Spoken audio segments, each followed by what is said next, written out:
Kia ora, everybody. It is Bridget Fuliaki Davis here, a functional nutritionist, qualified chef, and the creator of the 28-day Boost Camp. And I've got a question for you. Can you optimize your body's response to glucose for successful weight loss? So, the glycemic index and its impact on blood sugar, how does that all work? So when you eat food, any food, every food, your body converts that food into glucose.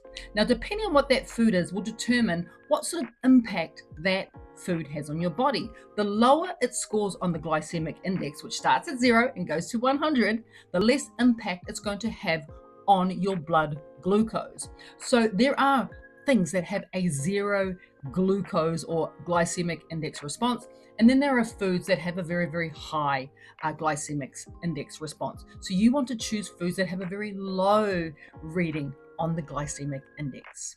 How different macronutrients affects glucose levels is often a question I get asked. So our macronutrients are things like our carbohydrates and our fats and our proteins. And yes, those macronutrients do have a different response when it comes to our glucose levels.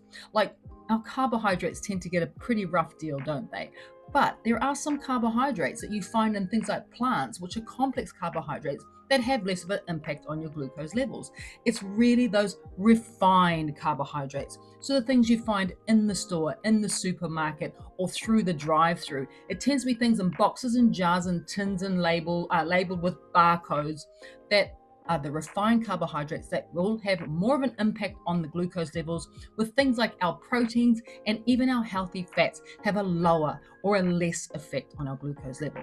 And fact number 3, I'm going to give you some meal planning tips for better glucose management. So how does that work, right? So here are some really quick ways that you can help to manage your glucose using your meal planning. So what I always suggest to people is when you look down at your plate of food, you make sure that the majority of food on that plate, whether it be breakfast, lunch, or dinner, is made up of plants. So lots of fibrous vegetables. At least 75 to 80% of your plate should be made up of plants. 15%, you want to give that over to good quality protein like our chickens and our turkeys and our fish and our steak, or even tofu and eggs.